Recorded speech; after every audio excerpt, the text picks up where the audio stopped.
بسم اللہ الحمدللہ رب العالمین والصلاۃ والسلام خاتم النبیین۔ السلام علیکم ورحمۃ اللہ وبرکاتہ۔ میں ڈاکٹر محمد خان اور آپ دیکھ رہے ہیں مومن ٹی وی۔ تو آج ہم لوگ بات کرتے ہیں کہ دیکھو بابوں کی۔ تو میں بزرگ اور دوستوں میں آپ لوگوں سے یہی کہنا چاہتا ہوں کہ اپنی اولاد کو سنبھالو، ابھی بھی وقت ہے، کیونکہ یہ بابوں کے پیچھے جاتے ہیں۔ دیکھو بابے لوگ اپنے آپ کتے تک اتنے گر گئے ہیں کہ اپنے آپ کو کتے کرنے لگ گئے ہیں وہ لوگ۔ تو اب دیکھو باہر جو کامیابی پا رہے ہیں، قرآن کو پڑھ پڑھ کے سمجھ رہے ہیں، وہ کامیابی پا رہے ہیں، اور ہم لوگ دیکھو نیچے جا رہے ہیں۔ ہمیں تو ہماری پروگریس کہاں ہو رہی ہے؟ تو ہمیں جو باہر کے جو لوگ ہیں وہ قرآن پڑھ کہاں سے کہاں پہنچ گئے ہیں۔ تو ہمارے والے ایسے ہی رہ جاتے ہیں، نہ تو کوئی بڑا آفیسر بنتا ہے نہ کچھ بنتا ہے، کیونکہ جاہلوں کے پیچھے چلتے ہیں۔ ابھی بھی وقت ہے، اپنے آپ کو سنبھالو، اپنے آپ کو ان کو بچوں کی عادت ڈالو کہ وہ نماز پڑھے، گھر میں بیوی بچے سب کو نماز کی عادت ڈالو۔ نماز ہمارا سب کچھ ہے۔ اللہ تعالیٰ بولتا نا، جس نے نماز پڑھی اس نے میرے سے ملاقات کی، جس نے قرآن پڑھی اس نے میرے سے بات چیت کی۔ تو میرے بزرگ دوستو، قرآن کو پڑھو اور اس کو سمجھو، یہی ہماری زندگی ہے۔ اگر ہماری زندگی میں اگر قرآن نہیں ہے نا تو ہم یعنی خالی ہے، ہمارا دل کے اندر کچھ بھی نہیں ہے۔ تو قرآن کو پڑھو اور اس کو سمجھو۔ اگر قرآن پڑھو گے تو دنیا میں آپ کو سب کچھ ملے گا، یہاں بھی اور وہاں پہ بھی۔ آگے اس ویڈیو کو دیکھو، آپ کو اس سے بھی نصیحت ملے گی۔ کے نام کے اوپر سواریاں سوار کی اور اتاری جا کے دیوبند شریف، بریلی شریف، بغداد شریف، اجمیر شریف۔ نبی الاسلام کے نام کے اوپر عزتیں اویل کی، قرآن و سنت کے نام کے اوپر عزتیں اویل کی، اور تعلیمات لوگوں کو اپنے بزرگوں کی سکھائیں۔ لہٰذا میں نے 2012 میں جو یہ دعویٰ کیا تھا، جو میرا لیکچر لاکھوں لوگوں کی ہدایت کا سبب بنا، مسئلہ 71B، انڈیا اور پاکستان کے بزرگوں کی 19 گستاخانہ عبارات کا تحقیقی جائزہ، اس میں نے یہ دعویٰ کیا تھا کہ یہ لیکچر انشاءاللہ گیم چینجر ہوگا، کیونکہ جو لوگ قرآن و سنت کو نہیں مانتے نا، ان کو قرآن و سنت منوانے کے لیے پہلے ان کے بابے مارنے پڑیں گے، کیونکہ بابے ہی رکاوٹ ہے۔ یہ وہ آکاس بیل ہے، میں نے اس وقت ان کے لیے لفظ استعمال کیا تھا، آکاس بیل۔ آکاس بیل جب کسی درخت کے تنے کے گرد لپٹ جائے نا، آپ اس کو جتنی مرضی کھاد دیں، خوراک دیں، وہ دن بدن سوکھتے ہی جاتا ہے، کیونکہ وہ بیل لگی ہوئی ہے۔ جب تک یہ بیل اکھاڑیں گے نہیں آپ اس طرح، ٹھیک ہے؟ اور یہ بیل اکھاڑنے کے لیے پھر ظاہر ہے کہ آپ کو جو ہے نا وہ دلیری کا کام ہے، جو الحمدللہ ہو گیا ہے۔ اب تو انشاءاللہ میں نے کہا تھا پہلے جو ہے وہ شیعان علی روتے تھے، اب شیعان بنو امیہ کے رونے کا وقت شروع ہوا جاتا ہے۔ قیامت تک روئیں، اور ہم انشاءاللہ آپ کی چیخیں انجوائے کریں گے، تا وقت ہے کہ آپ اس شخص کے ساتھ اپنی نسبت مضبوط کر لیں جس کی قبر مدینے میں ہے۔ صلو علی محمد و آل محمد، اللہم صلی علی محمد و علی آل محمد و اصحاب محمد و ازواج محمد و امت محمد اجمعین الی یوم الدین، آمین۔ جو پیچھے سے پیسے آ رہے ہیں نا، اس کو تو وہ نظر آ رہا ہے، اس کو کیا پتا بابا ہوتا کیا ہے۔ بابا اپنے زمانے میں ایک زمانہ ہوتا ہے، بابا اپنے جہاں میں ایک جہاں ہوتا ہے، اس کا وکری ایک جہاں ہوتا ہے۔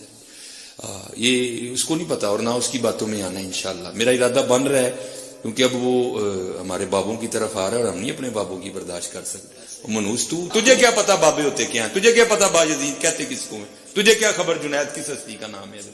اس لیے اس کی بات بھی نہ سنا کرو، وہ بھی دل میں شک ڈال دے گی۔ اور انشاءاللہ بس میں توفیق مانگ رہا ہوں اپنے اللہ سے، بڑی جلدی میں نے انشاءاللہ اس کا رد شروع کرنا ہے۔ ایویں بکواس کر رہا ہے اپنے کمرے میں بیٹھ، یہ کیا ہوا، تیرا کمرہ، تیرا کیمرہ، تیرے ہی لوگ، تیری کتابیں، تیری باتیں، کسی دن ہمیں بھی بلا نا، تو اسی طرح لائف چلا نا بھائی، تیری اپنی دنیا، تیری اپنی باتیں، یہ کیا حضرت ہوا۔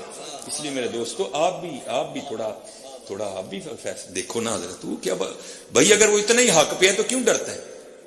ہم نہیں گنے لے کے جائیں گے، اور ہمیں گن کی لوڑ ہی نہیں، ہم تو درود والے ہیں حضرت، ہم نہیں برود والے حضرت، ہمارا درود ہی ہمارا برود ہے حضرت، ہمیں نہیں لوڑ کوئی بھی حضرت، ہم نہیں برود والے حضرت، ہمارا درود ہی ہمارا برود ہے حضرت، ہمیں نہیں لوڑ کوئی بھی حضرت، یہاں بلائے نا حضرت۔ اگر وہ اتنا ہی سچا ہے، اگر اصل میں لوگوں کا بھی تھوڑا مزاج بن گیا ہے کہ باطل کو جلدی تسلیم کر لیتے ہیں، بات اتنی جلدی نہیں ہے حضرت جی، اگر چلو 100 نکال، اور کیوں نہ ہوتا، صحیح بخاری میں حدیث ہے، دیکھنا میری شان کو اس طرح بلند نہ کرنا جس طرح نصارہ نے اپنے پیغمبر کو بڑھا دیا تھا۔ میں اللہ کا بندہ اور اس کا رسول ہوں، مجھے اللہ کا بندہ اور اس کا رسول کہنا۔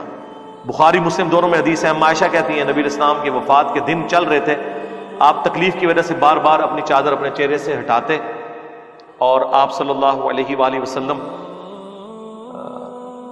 فرماتے ساتھ، لعن اللہ الیہود والنصارى اتخذوا قبور انبیائہم مساجدا، اللہ کی لعنت ہو یہود و نصارہ پر کہ انہوں نے نبیوں کی قبروں کو سجدہ گاہ بنا لیا۔ اور اما عائشہ کے الفاظ ہیں بخاری مسلم میں کہ یہ حضور ہمیں ڈرا رہے تھے، اگر ہمیں یہ خطرہ نہ ہوتا کہ لوگ رسول اللہ کی قبر پہ سجدے شروع کر دیں گے تو میں نبی الاسلام کی قبر کو اوپنلی زیارت کے لیے چھوڑ دیتی، یعنی وہ حجرے والا معاملہ ختم ہو جاتا، صرف یہ ڈر تھا کہ یہ کام نہ لوگ ڈالیں۔ بخاری مسلم دونوں میں حدیث ہے، نبی علیہ السلام کی 2 بیویاں ام سلمہ اور ام حبیبہ جو ہجرت حبشہ میں شامل تھی، وہ حضور کی بیماری کے دنوں میں، آخری دنوں میں کہہ رہی تھی جب ہم حبشہ گئے تھے ہم نے ماریہ نام کا گرجا دیکھا تھا، وہاں پر تصویریں تھیں۔ حضور اس تکلیف کے عالم میں بھی اٹھے اور انہوں نے کہا کہ یہی تو ان میں خرابی تھی، جب کوئی پیغمبر یا نیک آدمی فوت ہو جاتا تھا اس کی قبر پہ تصویریں لٹکا لیتے تھے، مسجدیں بنا لیتے تھے اور وہ سارے معاملات شروع کر دیتے تھے۔ قیامت کے دن یہ لوگ بدترین مخلوق بنا کر اٹھائے جائیں گے۔ باقی قبر رسول اس پلانٹ ارتھ پہ اللہ تعالیٰ کی تجلیات کا مرکز ہے، شاہ اللہ میں سے ہے، اس کی حاضری نفلی عبادات میں افضل ترین عمل ہے۔ صحابہ کرام جاتے تھے، 4 کتابوں میں ہے، الموطا امام مالک میں، سنن کبریٰ البیہقی میں، المصنف ابن ابی شیبہ میں، فضل الصلاۃ علی النبی میں کہ عبداللہ بن عمر جب بھی مسجد نبی میں داخل ہوتے 2 نفل پڑھتے، پھر قبر رسول پر آ کر عرض کرتے السلام علیکہ یا رسول اللہ، السلام علیکہ یا ابا بکر، حضرت ابو بکر کی قبر پہ، پھر حضرت عمر کی قبر پہ السلام علیکہ یا عمر، السلام علیکہ یا ابدا، اے میرے باپ آپ پر سلام۔ وہ فضائل اپنی جگہ ہے، اس سے تو کوئی انکار کر ہی نہیں سکتا، کوئی بدبخت ہی ہوگا جو ان چیزوں کا انکار کرے، لیکن غلوف سے بچنا ہے۔ لا تغلو فی دینکم ولا تقولوا علی اللہ الا الحق، دین میں غلوف نہیں کرنا اور اللہ پہ بھی وہی بات کرنی ہے جو حق پر مبنی ہو۔ دیکھیں ابو داؤد میں حدیث ہے، سنن ابن ماجہ میں ہے، ایک صحابی نے حضور کو سجدہ کیا، آپ نے فرمایا سر اٹھا کیا کر رہے ہیں؟ کہ یا رسول اللہ ہیرا نامی جگہ پر گیا تھا، وہاں لوگ اپنے سردار کو سجدہ کرتے ہیں، آپ تو اللہ کے نبی ہیں۔ آپ نے فرمایا جب میں فوت ہو جاؤں گا اور تم میری قبر سے گزرو گے کیا میری قبر پہ بھی سجدہ کرو گے؟ کہا نہیں یا رسول اللہ۔